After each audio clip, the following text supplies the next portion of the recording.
नमस्कार.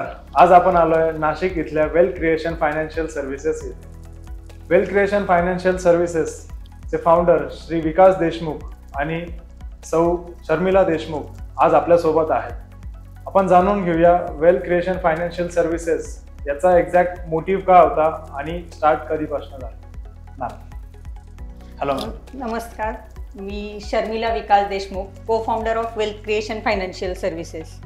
आणि wealth creation financial services या फर्मची सुरुवात आम्ही 10 वर्षापूर्वी केली. माझे हजबंड विकास देशमुख जे सर्टिफाईड फायनान्शियल प्लॅनर आहेत आणि ते फाउंडर आहेत वेल्थ क्रिएशन फायनान्शियल सर्व्हिसेसचे. मी शर्मिला देशमुख को फाउंडर, मी फायनान्शियल फ्रीडम कोच म्हणून काम करते. तर वेल्थ क्रिएशन ह्या फर्मची सुरुवात करण्यामागे एक छोटीशी हिस्ट्री आहे की आपण सर्वजण जॉब करतो, त्यातून पैसा कमवतो, बिझनेस करतो. तर एक 15 वर्षापूर्वी आम्ही सुद्धा लग्नानंतर दोघंही चांगल्या प्रकारे सर्व्हिस करत होतो, जॉब आणि बिझनेस करत होतो, त्यातून खूप सारा पैसा पण कमवत होतो. आणि वर्षाच्या शेवटी ज्यावेळेस आम्ही आमचं बॅलन्स शीट चेक करत होतो त्यावेळेस मात्र आमचं बॅलन्स शीट कोरं होतं. त्याच्यामध्ये सेव्हिंग्स किंवा एफडीज किंवा काही इन्व्हेस्टमेंट्स हा कॉलम पूर्णपणे रिकामा होता. आणि मग ही गोष्ट आमच्यासाठी खूप धक्कादायक होती की आपण वर्षभरात कमवलेला पैसा जातोय कुठे. आणि मग आम्ही हळूहळू लोकांशी बोलायला सुरुवात केली की आमचं फायनान्स काही योग्य नाही असं मला वाटतं. एक शंकेची पाल आमची चुकचुकली आमच्या मनात. आणि मग लोकांशी बोलल्यानंतर लोकांचे पण आमच्यासारखे सेम प्रॉब्लेम होते की ते म्हटले अरे आम्ही पण कधी हिशोब नाही केला. मग आमचे कलिग्ज असतील, फ्रेंड्स असतील, फॅमिली मेंबर्स आहे, त्यांच्याशी बोलल्यानंतर आम्हाला हळूहळू हे लक्षात आलं की हा छोटा प्रॉब्लेम नाही आहे आणि फक्त आमच्या बाबतीतच हे घडत नाहीये, तर आमच्यासारखे बरेच जे यंग जनरेशनचे मुलं आहेत किंवा आमच्या सोबतचे लोक आहेत की ते पैसे कमवतायत पण त्याचा विनियोग त्यांना माहीत नाहीये, पैसा फक्त खर्च होतोय.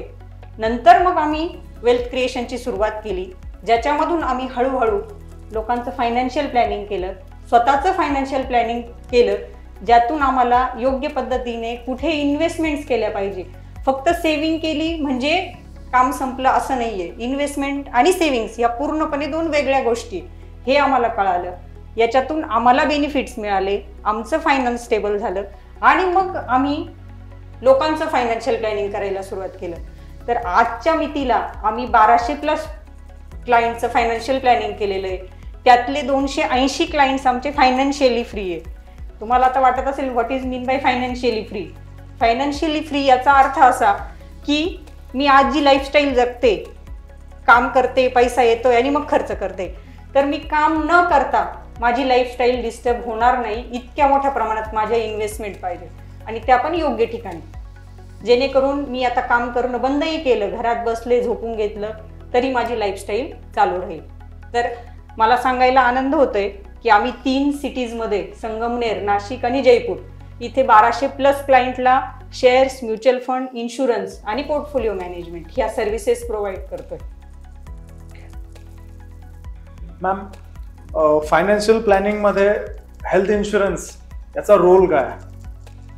आता ज्यावेळेस आम्ही फायनान्शियल प्लॅनिंग करतो लोकांचं, त्यावेळेस हेल्थ इन्शुरन्स जनरली तुम्ही गेले, कुठल्या कंपनीचा एजंट आहे, त्यांनी तुम्हाला सांगितलं की बाबा एक मेडिक्लेम पॉलिसी घेऊन टाक, तर त्याचा इतकासा इम्पॉर्टन्स आपल्याला वाटत नाही किंवा ती गोष्ट फार निग्लिजिबल आहे.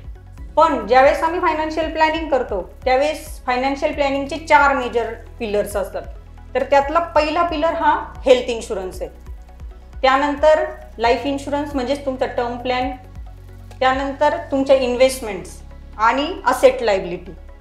तर असे हे 4 मेजर पिलर आहेत. त्यातला हेल्थ इन्शुरन्स हा का एक महत्त्वाचा पिलर असेल तर कोविड सारखी सिच्युएशन जेव्हा आपण गो थ्रू झालो, आपल्या लाईफमध्ये येऊन गेली, त्यावेळेस आमच्या क्लायंट्सनी आम्हाला येऊन सांगितलं की जर माझा हेल्थ इन्शुरन्स नसता तर आज मला माझा प्लॉट विकावं लागलं असतं, बायकोचं सोनं विकावं लागलं असतं किंवा माझ्यावरती कर्ज वाढलं असतं. म्हणजे हेल्थ इन्शुरन्स हा तुमच्या फायनान्सला वाचवण्याचं काम करतो. तुमचे पैसे वाढवत नाही, तुम्हाला श्रीमंत करत नाही, हो, पण गरीब करण्यापासून मात्र नक्कीच वाचवतो. तर त्याच्यामुळे हेल्थ इन्शुरन्स हा सगळ्यात मोठा आणि सगळ्यात भक्कम आणि पहिला पिलर आम्ही घेतलेला आहे. बाकी सगळे पिलर खूप महत्त्वाचे. तुम्हाला वाटत असेल की याच्यातून पैसे वाढणार नाहीये, श्रीमंत होणार नाही, तरी पहिलं काम काय? तर हेल्थ इन्शुरन्समुळे तुम्ही गरीब होण्यापासून वाचतात. म्हणून फायनान्शियल प्लॅनिंगमध्ये हेल्थ इन्शुरन्स हा सर्वात महत्त्वाचा आहे. हेल्थ इन्शुरन्ससाठी एक काहीतरी एज असलं पाहिजे किंवा नसलं पाहिजे, या स्टेटमेंटवर तुमचं काय मत आहे की कुठल्या एजमध्ये हेल्थ इन्शुरन्स केलं पाहिजे किंवा एक स्पेसिफिक एज काय हेल्थ इन्शुरन्स? नाही, हेल्थ इन्शुरन्स ही एजनुसार घ्यायची गोष्ट नाहीये. कारण हेल्थ इन्शुरन्स ही काही कुठे इन्व्हेस्टमेंट नाहीये. पण हेल्थ इन्शुरन्स अशी गोष्ट आहे की तुमच्या लाईफमध्ये येणाऱ्या ज्या अनसर्टन इव्हेंट असतील, की जे तुम्हाला माहित नाही, अनप्रेडिक्टेबल गोष्टी असतील. रोडवर चालताय तुम्ही, रोज अपडाऊन करताय, अचानक ऍक्सिडेंट झाला, तुम्ही हॉस्पिटलाइज झाले.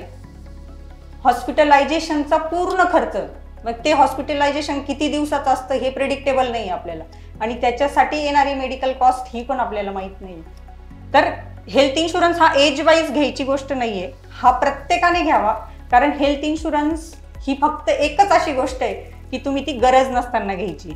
बाकी सगळ्या गोष्टी तुम्ही गरज असली तरच विकत घ्या. फायनान्शियल ॲडवायझर म्हणून आमचा सल्ला आहे की गरज नसलेल्या गोष्टी विकत घेऊ नका.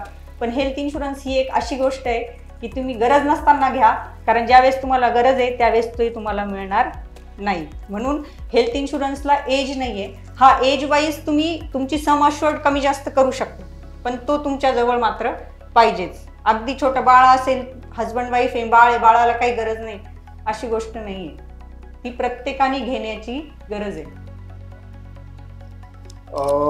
आता रिसेंटली कंपनीजमध्ये पण काही दिलेले असतात, ॲडॉन्स दिलेले असतात एम्प्लॉईजसाठी, एम्प्लॉई बेनिफिट्समध्ये बेसिकली, की आम्ही आमच्यातर्फेच तुम्हाला हेल्थ इन्शुरन्सेस प्रोव्हाइड करतो. एम्प्लॉईजला मोस्टली हेल्थ इन्शुरन्सेस या कंपनीतर्फेच दिलेले असतात. तर मग ह्या एम्प्लॉईजने बाहेरून अपार्ट फ्रॉम त्यांच्या कंपनीने दिलेला इन्शुरन्स, हेल्थ इन्शुरन्स घ्यावा का? काय मत आहे? येस, नक्कीच. आत्ता बघा की कंपनी, ज्या प्रायव्हेट कंपनी, त्याची आपण आधी गोष्ट करू की तुमचे मित्र असतील आता जे रिसेंटली जॉईन झाले, दर 6 महिन्याला, वर्षाला स्विच करतात. एक कंपनी सोडतात, दुसऱ्या कंपनी जातात, इन्क्रीमेंट घेतात. त्याच्यामुळे त्यांचं सतत स्विचिंग चालू आहे. हेल्थ इन्शुरन्स तुमच्या कंपनीमध्ये आहे, पण प्रत्येक हेल्थ इन्शुरन्सला एक मॅच्युरिटी असते. तुमचे काही बेनिफिट्स आहेत हे तुम्हाला काही दिवसानंतरच कव्हर मिळतो, काही वर्षभरानंतर, काही 2 वर्षानंतर, काही 30 दिवसानंतर. आणि कंपनीने दिलेला हेल्थ इन्शुरन्स हा नेहमी ग्रुप इन्शुरन्स असतो. की हा एक मोठा गैरसमज आहे की इंडिव्हिज्युअल घेतलेला हेल्थ इन्शुरन्स आणि ग्रुप हेल्थ इन्शुरन्स याच्यामध्ये खूप डिफरन्स आहे. ग्रुप हेल्थ इन्शुरन्समध्ये काही महत्त्वाच्या गोष्टी असतात की त्याला रूम रेंटला कॅपिंग आहे, त्या पॉलिसीला झोन आहे. झोन इन द सेन्स की तुम्ही नाशिकचा पेशंट अचानक मुंबईला जावं लागला तर नाशिकची मेडिकल कॉस्ट ही कमी आहे ॲज कम्पेअर टू मुंबई. त्याच्यामुळे तिथं तुम्हाला 80-20 को पे असतो. म्हणजे तुम्हाला 80%च कंपनीकडनं पैसे मिळणार आहे, 20% ते तुमच्या खिशातनं जाणार आहेत. अशा पद्धतीने को पेमेंटचा एक टॅग त्याला लावलेला असतो. त्यानंतर ॲम्ब्युलन्स कव्हर नसते. आणि हेल्थ इन्शुरन्स कव्हर कधी कधी 3 लाखाचा, 5 लाखाचा, 10 लाखाचा असे छोट्या छोट्या अमाऊंटचा असतो. तुम्हाला वाटतं माझं हेल्थ इन्शुरन्स आहे. अरे हो, पण एकदा ॲडमिट झाल्यावर तुम्हाला जर 5 लाख खर्च आला तर तेवढा 5 लाखाचा हेल्थ इन्शुरन्स आहे का कंपनीने दिलेला? तर फक्त जॉईन झाले, लेटर आलं की मला हेल्थ इन्शुरन्स आहे, ते क्रॉस चेक पण करत नाही कोण. अगदी मोठ्या मोठ्या कंपनीतले मुलं ज्यांना 12-12 लाखाचे पॅकेजेस आहेत ते सुद्धा बघत नाही की एक्झॅक्टली माझ्या हेल्थ इन्शुरन्समध्ये काय काय इन्क्लूड आहे. तर तुम्ही एकदा ते बघा की काय आहे, काही नाही आहे, सगळे टॅग वाचा त्यातले. आणि तुम्हाला जर 12 लाखाचं पॅकेज आहे तर तुम्ही एज बिलो 30 आहे तर एक प्रायव्हेट हेल्थ इन्शुरन्स घेऊन ठेवा. उद्या तुम्ही स्विच करताय, एका कंपनीतून दुसऱ्या कंपनीत जाताय, मध्ये हॉल्ट घेतला 1 महिना 2 महिने आणि त्याच पिरियडमध्ये तुम्ही आजारी पडले तर तुम्हाला तो पिलर तुमच्याजवळ नाही आहे. डायरेक्ट हेल्थ इन्शुरन्सचा जो पिलर आहे तो तुमच्याकडे नाही आहे. कारण तुम्ही जोपर्यंत एम्प्लॉई म्हणून आहात तोपर्यंतच कंपनी तुम्हाला ते बेनिफिट प्रोव्हाइड करणार आहे. एकदा तुम्ही त्यांच्याबरोबर नाही आहे तर तुम्हाला ते हेल्थ कव्हर नाही आहे. तर जरी तुमच्याकडे हेल्थ इन्शुरन्स आहे कंपनीचा तरी तुम्ही एक पर्सनल हेल्थ इन्शुरन्स घेणं गरजेचंच आहे, निश्चितच. मॅम, इन्शुरन्स घेताना एक बेसिक अमाऊंट काय असली पाहिजे इन्शुरन्सची? ओके, साधारण आजकालची जी मेडिकलची कॉस्ट बघता की प्रत्येक व्यक्तीने एक 10 लाखाचा मिनिमम हेल्थ इन्शुरन्स घेतला पाहिजे. कारण साधारण आता फक्त डेंग्यू, फ्ल्यू, मलेरिया ह्या आजाराला जेव्हा माणूस ऍडमिट होतोय, व्हायरल इन्फेक्शनला एक 3 दिवस 4 दिवस ऍडमिट राहतोय, तरी त्याला जवळजवळ 1 लाख रुपयापर्यंत बिल येतंय. नाशिक सारख्या शहरामध्ये आम्ही आता जे करतोय, आमच्या एक्झिस्टिंग क्लायंटचं क्लेम करतोय, त्याच्यातून आमच्या लक्षात येतंय की व्हायरल इन्फेक्शन करता 1 लाख रुपये जर तुम्हाला बिल येते, तर मोठ्या आजारांकरता किती बिल येईल. तर बेसिकली 10 लाख रुपये हा एक बेस सम अश्योर्ड असावा प्रत्येक व्यक्तीचा.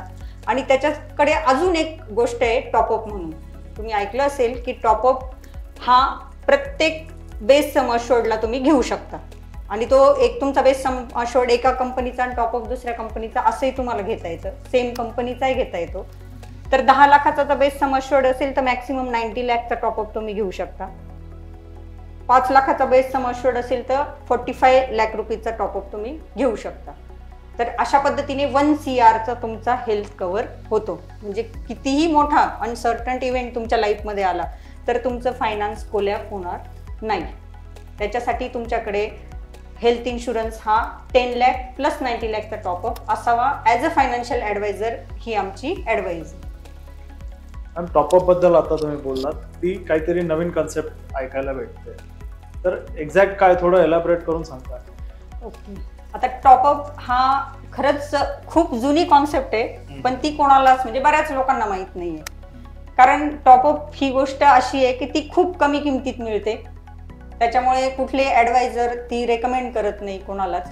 आणि तुम्हाला टॉपअप जर घ्यायचा असेल तर टॉपअप लोकांना असं वाटतं की मला 1 कोटी काय खर्च येणार आहे, मी जर माझ्याकडे 10 लाख रुपये मी एवढे एक्झॉस्ट करूच शकणार नाही, मी आजारीच पडणार नाही, असं आपलं मत असतं प्रत्येकाचं.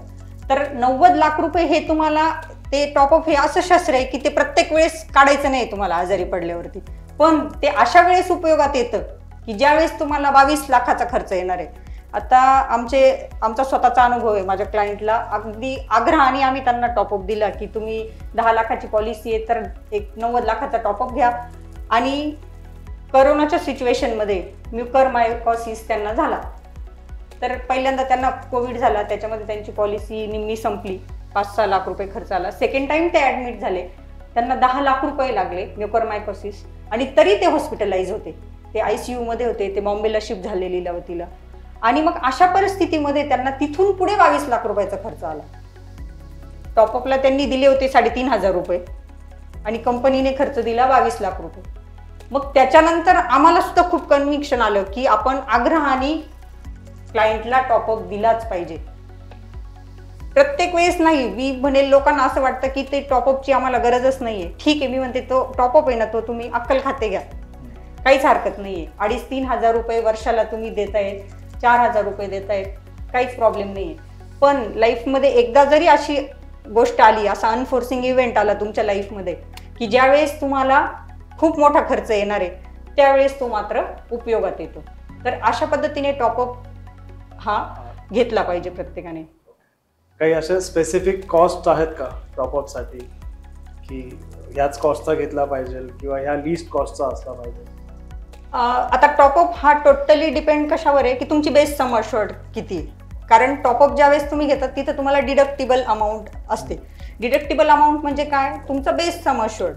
माझी जर 5 लाखाची पॉलिसी आहे तर मी हायएस्ट टॉपअप 45 लाखाचा घेऊ शकते. आणि माझी जर 10 लाखाची पॉलिसी आहे तर मी 90 लाखाचा टॉपअप घेऊ शकते, कारण 90 लाखाला 10 लाख डिडक्टिबल आहे. आता इथं कन्फ्युजन कसं आहे, एक जण काय म्हणता की माझा 5 लाखाची पॉलिसी आहे, मला 90 लाखाचा टॉपअप द्या. तुम्ही 90 लाखाचा टॉपअप घेणार, पण टॉपअप कधी सुरू होणार, 10,000 रुपये तुमचं मेडिकलचं बिल संपलं की तुमचा 90 लाखाचा टॉपअप सुरू होईल. मॅम, एक टॉपअपसाठी मिनिमम कॉस्ट किती आहे आणि मॅक्झिमम कॉस्ट किती आहे? मला आता तुम्हाला सांगायला आनंद होतोय की टॉपअप ही सर्वात स्वस्त मिळणारी पॉलिसी आहे. म्हणजे तुम्हाला 5 लाख 10 लाखाचा जो बेस सम अश्योर्ड आहे तो घेण्यासाठी जेवढे पैसे मोजावे लागले त्याच्या अगदी कमी अमाऊंटमध्ये तुम्हाला टॉपअप मिळतोय. टॉपअपची सुरुवात ही 25 लाखापासून होते आणि 1 CR पर्यंत तुम्ही टॉपअप घेऊ शकता. तर साधारणतः ज्याची 5 लाखाची पॉलिसी आहे तो 45 लाखाचा टॉपअप घेईल आणि जो 10 लाखाची पॉलिसी आहे बेस सम अश्युर्ड तो 90 लाखाचा टॉपअप घेईल. तर एका 35शीच्या माणसाला त्याचं कुटुंब, नवरा बायको 2 मुलं अशा 4 मेंबर्सला 90 लाखाची पॉलिसी जर घ्यायची असेल टॉपअपची तर त्याला एक 3,000 रुपये अप्रॉक्स खर्च येतो. फक्त अप्रॉक्सिमेट 3-3.5 हजारापर्यंत तो 90 लाखाचा टॉपअप घेऊ शकतो. तुम्ही 90 लाखाऐवजी 45 लाखाला आले तर 45 लाखाचा टॉपअप हा 6,000 रुपयाला मिळतो. म्हणजे इथं गणित उलट आहे. तुम्ही टॉपअपची अमाऊंट कमी केली की प्रीमियम वाढेल आणि टॉपअपची अमाऊंट वाढली की प्रीमियम कमी होईल. त्याच्यामुळे टॉपअप ही सगळ्यात स्वस्त पॉलिसी आहे, पण ती लोकांना माहीत नाही आहे किंवा ॲडवायझर ते रेकमेंड करत नाही. तर टॉपअप किंवा हेल्थ इन्शुरन्स संदर्भात अधिक माहिती जेव्हा तुम्हाला समजा घ्यायची असेल तर तुम्ही निश्चितच वेल्थ क्रिएशनला कॉन्टॅक्ट करू शकता या संदर्भात. नक्कीच मॅम. बऱ्याचदा की रिटायरमेंट जवळ येत आहे, तर त्यासाठी मी माझं पोस्ट रिटायरमेंट काय माझं प्लॅनिंग असलं किंवा हेल्थ इन्शुरन्सच की ते माझं फॅमिलीचं हेल्थ इन्शुरन्स असलं पाहिजे, तर त्या लोकांसाठी तुम्ही काय गायडन्स कराल? Thank you sir. खूप छान क्वेश्चन तुम्ही विचारला. कारण मी खूप साऱ्या लोकांना भेटते, गव्हर्नमेंट ऑफिसर्स आहेत किंवा टीचर्स आहेत जे एखाद्या संस्थेत किंवा जिल्हा परिषदेत जॉबला आहे आणि त्यांना आपण पहिला पिलर आम्ही एक्सप्लेन केला की ते तिथं म्हणतात माझा गव्हर्नमेंटचा हेल्थ इन्शुरन्स आहे, माझा संस्थेचा हेल्थ इन्शुरन्स आहे. आणि जेव्हा आम्ही प्री रिटायरमेंट प्लॅनिंग करतो कुणाचंही, प्री रिटायरमेंट म्हणजे त्यांना रिटायरमेंटला अजून एक 5 ते 7 वर्ष आहेत त्यांची सर्व्हिस आहे, त्यावेळेस आम्ही त्यांना आग्रहाने सांगतो की पुढच्या 2-3 वर्षात तुम्ही एक प्रायव्हेट हेल्थ इन्शुरन्स घ्या. कारण हेल्थ इन्शुरन्स तुम्ही आज घेतला आणि उद्या ॲप्लिकेबल झाला अशी गोष्ट नाहीये. त्याला एक क्लॉज असतात IRDAचे की इतक्या दिवसानंतर हे आजार तुमचे कव्हर होणार, त्याच्यानंतर काही गोष्टी ह्या लगेच मिळणार तुम्हाला फायदे, काही फायदे मिळायला 1-2 वर्ष जातात.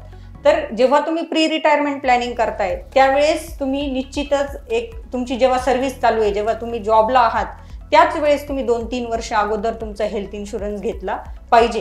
कारण ज्यावेळेस तुम्ही रिटायरमेंटला येतात त्यावेळेस तुमचं एज वाढलेलं असतं, तुम्ही 60त गेलेले असतात.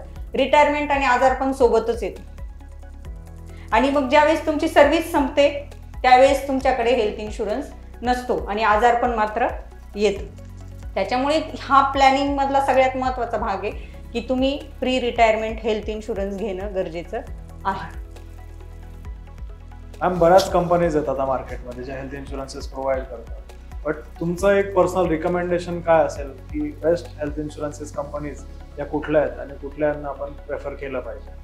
आता मार्केटमध्ये खूप साऱ्या कंपनीज आहेत ज्या हेल्थ इन्शुरन्स प्रोव्हाइड करतायत. काहींची कॉस्ट कमी जास्त आहे, पण त्यातल्या त्यात आम्ही जे रेकमेंड करतो त्यात निवा बुपा असेल, ICICI लोंबार्ड आहे, टाटा आहे, ह्या आहेत ह्या कंपनीज. पण त्याच्यामध्ये पण प्रत्येक व्यक्तीची नीड वेगळी आहे, प्रत्येक फॅमिलीची नीड वेगळी आहे. त्याच्या नीड वाईज आम्ही त्यांना वेगवेगळे प्लॅन सजेस्ट करतो आणि त्यानुसार त्यांना आम्ही प्रॉडक्ट देतो. कारण हेल्थ इन्शुरन्स घ्यायचा आहे तर प्रत्येकाची नीड सारखी नाही आहे. एक जो न्यूली मॅरिड आहे, 30शीतला जोडपं आहे, त्यांना मॅटर्निटी कव्हरची गरज आहे. नंतर त्यांचे चाइल्ड त्यांना त्याच्यात ॲड ऑन करायचे असतील पुढे जाऊन. एक 45-50चा माणूस आहे, प्री रिटायरमेंट प्लॅनिंग आहे की त्याच्या तब्येतीची आता कुरकुर सुरू झाली आहे किंवा BP शुगर आहे, मग त्याला प्री एक्झिस्टिंग डिसीज असतात, ते कसे कव्हर करायचे. काहींचे पॅरेंट्स आहेत, पोस्ट रिटायर्ड आहेत की जे ऑलरेडी सिनियर झालेले आहेत, सिनियर सिटीजन्स आहेत, त्यांच्यासाठी वेगळे प्लॅन आहेत. तर हे प्रत्येक फॅमिली वाईज नीड ॲनालिसिस करून आपण त्यांना प्रॉडक्ट सजेस्ट करतो. कुठलाही एक हेल्थ इन्शुरन्स घेताना बरेचसे पॉईंट्स कन्सिडर करायचे असतात. नेमकं ते पॉईंट्स काय की मला हा हेल्थ इन्शुरन्स घ्यायचा तर मी का घ्यावा? एक्झॅक्ट हेल्थ इन्शुरन्स घेताना कुठले पॉईंट्स आपण कन्सिडर केले पाहिजे? आता हेल्थ इन्शुरन्स घेताना पहिलाच पॉईंट असा आहे की एज. त्यानंतर मी आताच मगाशी जसं म्हटलं की प्री एक्झिस्टिंग डिसीजेस आणि तुमची एक्झॅक्ट गरज काय आणि तुमचं जॉब प्रोफाईल काय, हे सुद्धा खूप महत्त्वाचं आहे. की तुम्ही आता अर्ली स्टेजमध्ये लोकांना BP आणि शुगर आहे खूप लवकर, म्हणजे 40शीचेच आमचे बरेचसे क्लायंट असे आहेत की ज्यांना ऑलरेडी BP आणि शुगरची टॅबलेट चालू आहे, इन्सुलिन घेत आहेत आणि त्यांना हेल्थ इन्शुरन्स पाहिजे. तर त्यावेळेस आपण अगदी कंपनीकडे हाईड करून त्यांना इन्शुरन्स देत नाही. तर आपण त्यांना कंपनीला सांगणार की यांना इतका दिवसापासून हा त्रास आहे, त्यांचे प्री एक्झिस्टिंग डिसीज आपण सांगणार आणि मग त्यांना हेल्थ इन्शुरन्स देणार. म्हणजे याच्यामध्ये तुमचं एज पण फॅक्टर आहे. तुम्ही अगदी अर्ली स्टेजला आहे तर तुमची कंपनीला लायबिलिटी कमी, त्याच्यामुळे कंपनी तुमचा हेल्थ इन्शुरन्स लवकर सँक्शन करते. त्यानंतर जसं म्हटलं मॅटर्निटी, की तुम्हाला आता गरज आहे का त्याची, कारण त्या पॉलिसीज वेगवेगळ्या आहेत. ज्यांना मॅटर्निटी कव्हर घ्यायचं आहे त्याला प्री एक्झिस्टिंग डिसीजची गरज नाहीये, त्याला सिनियर सिटीजनच्या बेनिफिट्सची गरज नाहीये लगेच. तर हे वेगवेगळे एजसाठी वेगवेगळे फॅक्टर्स गरजेचे आहेत. तर त्याच्यानुसार आपण सम अश्योर्ड पण त्या हिशोबाने घेतो. काही अजून त्याच्यात एक गोष्ट अशी आहे की हेरिडेटरी, काहींची फॅमिली आहे ज्याच्या फॅमिलीमध्ये आई वडील यांना कार्डियकचे इश्यू आहेत, कॅन्सरची हिस्ट्री आहे अगदी 2-3 जनरेशन पासून, तर त्यांच्यासाठी आपण एक वेगळे प्लॅन रेकमेंड करतो. तर ह्या सगळ्या गोष्टी लक्षात घ्यायला लागतात. तर त्याच्यासाठी तुम्हाला एकदा वेल्थ क्रिएशनला यायला लागेल, आम्हाला भेटायला लागेल, आणि ऑफिसला येऊन आम्ही जे सजेशन देतोय किंवा जे प्लॅनिंग करतोय ते अगदी फ्री ऑफ कॉस्ट आहे. त्याच्यासाठी तुम्हाला फक्त तुमचा वेळ काढायचा आहे, तुम्हाला कुठले पैसे मोजायचे नाही आहेत. तर माझं सगळ्यांना आग्रह असेल की तुम्ही एकदा या, तुमचं फायनान्शियल प्लॅनिंग करा, त्याच्यासाठी फक्त वेळ मोजायचा आहे. तर तेवढा वेळ काढून तुम्ही आले तर तुम्हाला प्रॉपर गायडन्स मिळेल. आणि आमचा आग्रह हा नाही की तुम्ही माझ्याकडूनच ती गोष्ट घ्या. एकदा तुम्हाला त्याचा अवेअरनेस आला तर मार्केट इज युअर्स, ते ओपन आहे. तुम्ही कुठे जाऊ नाही घेतलं तर काही प्रॉब्लेम नाही. आज बेसिक इन्कम जर बघायला गेलो आपण तर स्टार्टिंग ही कुठल्याही युथची म्हणा किंवा स्टार्टिंग ही 20,000 15,000 to 20,000च्या रेंजमध्ये त्याची स्टार्टिंग होते पेमेंटची. तर अशा व्यक्तीला हेल्थ इन्शुरन्स हा कसा अफोर्ड करता येईल? आता बघा, जर 20,000 रुपये महिन्याला कोणी कमवते, आता पहिलं माझं असं म्हणणं आहे की तो 20,000 कमवो, 2 लाख कमवो, 1 लाख कमवो, किती अमाऊंट तो कमवत असेल, उद्या जर तो आजारी पडला, हॉस्पिटलाइज झाला, तर डॉक्टरला हे नाही सांगू शकणार की मी 20,000 कमवतो, मी तुमचं बिल नाही देणार म्हणून. ही सगळ्यात महत्वाची गोष्ट आहे की तुम्ही डॉक्टरांपुढे जाऊन त्यांच्या बिलाला तुम्ही उसने आणाल, काहीतरी विकाल, काहीतरी कराल आणि त्यांचं बिल भरणारच आहे. मग त्यावेळेस तुम्ही जर एवढ्या साऱ्या ऍडजस्टमेंट करतायत तर 20,000 रुपये कमवणारा व्यक्ती ज्याचं एज आत्ता एक 25-30 वर्षाचा आहे, आत्ताचे मुलं जे खूप फ्रीलान्सर आहे की त्यांना फिक्स इन्कम नाहीये, एखाद्या महिन्यात खूप येतात, एखाद्या महिन्यात काहीच येत नाही, तर अशा मुलांनी फक्त 1,000 रुपये महिन्याला बाजूला काढले, फक्त 1,000 रुपये, तरी 12,000 त्यांचा एक 5 ते 10 लाखाचा चांगला हेल्थ इन्शुरन्स ते घेऊ शकतात. त्याच्यासाठी खूप मोठी अमाऊंट त्यांना जमा करायची गरज नाही. आणि विशेष म्हणजे हेल्थ इन्शुरन्स घेताना तुम्ही एकाच टप्प्यात पैसे भरले पाहिजे असंही काही नाहीये. तुम्हाला इन्स्टॉलमेंट अवेलेबल आहे, तुम्ही क्रेडिट कार्डला इन्स्टॉलमेंट करू शकता किंवा वन टाइम पैसे भरू शकता. त्याच्यात खूप सारे पेमेंट मोड आहे, क्वार्टरली, हाफ इयरली, इयरली. तर तुम्ही त्या पद्धतीने जर गेले तर तुमचं प्रॉपर फायनान्शियल प्लॅनिंग होईल. आणि उद्या तुम्ही जर हॉस्पिटलाइज झाले तर तुम्हाला चांगला मोठा बॅकअप असेल. मॅम, आज आपण बघतोय की ऑनलाईनचं जे जनरेशन आहे तिथे सगळं काही ऑनलाईन अवेलेबल आहे. Each and everything, right from ticket booking to ordering food, हे सगळं ऑनलाईन अवेलेबल आहे. तर फायनान्शियल प्लॅनिंगचे किंवा हेल्थ इन्शुरन्सच्या रिलेटेडही ऑनलाईन कंटेंट अवेलेबल आहे आणि लोक ऑनलाईनला प्रेफर करतात. तर तुम्ही ॲज अ फायनान्शियल ॲडवायझर किंवा एक हेल्थ इन्शुरन्स ॲडवायझर म्हणून काय सजेशन द्याल? तुमचा प्रश्नही बरोबर आहे की सगळं काही ऑनलाईन अवेलेबल आहे तुम्हाला. आत्ता पण सगळ्या गोष्टी तुम्ही ऑनलाईन घेताय, पण हेल्थ इन्शुरन्स हा एक सर्व्हिसचा पार्ट आहे की तुम्ही घेतला किंवा विकला आणि सोडून दिला असं नाहीये. तुम्ही काही शेअर्स घेतले, ते तुमच्या डीमॅटला पडलेले, ते तसेच राहिले, तर त्याच्या मागे तुम्हाला लगेच सर्व्हिसची गरज नाहीये. पण तुम्ही आज ऑनलाईन हेल्थ इन्शुरन्स घेतला, तो तुम्हाला कोणी दिला ते माहीत नाही. एक सो अँड सो व्यक्ती आहे, तुमचं फोनवर बोलणं होतं, अदरवाईज ईमेल होतात, तुम्ही त्यांच्याकडून तो परचेस करतात. आणि उद्या तुम्ही हॉस्पिटलाइज झाले, घरातली एखादी व्यक्ती हॉस्पिटलाइज झाली किंवा ज्यांनी परचेस केलाय तो स्वतः हॉस्पिटलाइज झाला, अशा वेळेस काय होणार आहे की तुम्ही घेतलेलं आहे हे जर घरात सांगितलेलं असलं तर ठीक आहे. तुम्ही ऑनलाईन घेतला, तुम्हाला हार्ड कॉपी येत नाही, तुमच्याकडे सॉफ्ट कॉपीज असणार आहे. प्लस तुम्ही तो परचेस केला हेच घरच्यांना माहीत नाही. तुम्ही हॉस्पिटलाइज होणार, ते तुम्हाला नेणार, तिथं सगळे बिलिंग वगैरे सगळं करणार आणि मग नंतर शोध लागणार की तुम्ही एक हेल्थ इन्शुरन्स घेतलेला होता.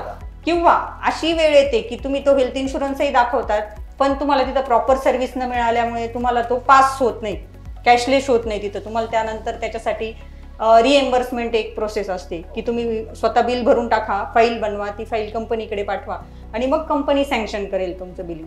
तर याच्यासाठी आता आम्ही वीकली, मंथली अशा खूप साऱ्या फाईल्स आहेत की ज्या क्लायंटचं समजा कॅशलेस नाही झालं तर ते आमच्याकडे फाईल आणून देतात. मग आम्ही त्याचं प्रॉपर फाईल सबमिशन करतो, त्याचं अप्रुव्हल येतं आणि मग त्यांना ती कॅश सँक्शन होते. समजा त्याच्यामध्ये सुद्धा कधी काही कॅश कमी आली, त्यांचं बिल जे त्याच्यापेक्षा अमाऊंट कमी आली, तर त्याचं पण ऑब्जेक्शन घेतो आम्ही की का कमी आली, आणि मग त्याचं क्लिअर क्लॅरिफिकेशन येतं. हे सगळं ऍडवायझर असला तर तो करतो. जर ऍडवायझरच नाहीये तर तुम्ही हे कुठे भांडणार, कोणाशी बोलणार किंवा सांगणार? कारण लोक अक्षरशः भांडतात आमच्याशी. काही लोक येतात ते सांगतात, आमचेच क्लायंट आहेत की हे इतकी अमाऊंट आली नाही, आमचं इथं कॅशलेस झालं नाही, आम्हाला हा इश्यू आला. त्यावेळेस मग आम्ही त्यांना सांगतो तुम्ही टेन्शन घेऊ नका, तुम्हाला बरं नाहीये, तुम्ही ऍडमिट व्हा, आम्ही तुमची पुढच्या फाईलचं सगळं काम करतो. तर हा एक सर्व्हिसचा पार्ट आहे. तुम्हाला जर सर्व्हिसचा पार्ट एकदम स्मूथली पाहिजे असेल तर तुम्हाला ऍडवायझरची नक्कीच गरज आहे.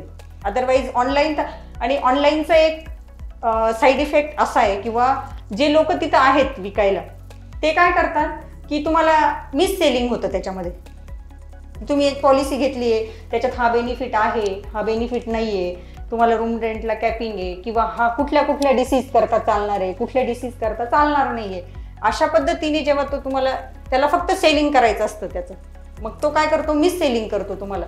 आणि ॲक्च्युअल तुम्हाला जेव्हा तो यूज करायची वेळ येते ती पॉलिसी, त्यावेळेस तुम्हाला त्याचे क्लॉज कळतात की अरे हे सगळं माझ्या पॉलिसीमध्ये इन्क्लूड नाही आहे, आणि मग त्याच्यामुळे तुम्हाला ॲडवायझरची गरज आहे. Ma'am, thank you very much. First of all, हे इतके जे मिथ्स होते किंवा जे काय मेस होतं की हेल्थ इन्शुरन्स काय आहे किंवा फायनान्शियल प्लॅनिंग काय आहे, यूथने कसं फायनान्शियल प्लॅनिंग करावं, हेल्थ इन्शुरन्सचा यूथला कसा फायदा होईल, या सगळ्या प्रश्नांची उत्तरं आज तुमच्या थ्रू आणि वेल्थ क्रिएशन फायनान्शियल सर्व्हिसेसच्या थ्रू आज आमच्या ऑडियन्सला आणि व्ह्युअर्सला क्लिअर झालं. त्याबद्दल तुमचं खूप मनापासून थँक्यू. आणि तुम्ही अशीच अवेअरनेस आणि नॉलेज सर्वांमध्ये देत राहाल यासाठी खूप खूप थँक्यू. Thank you so much.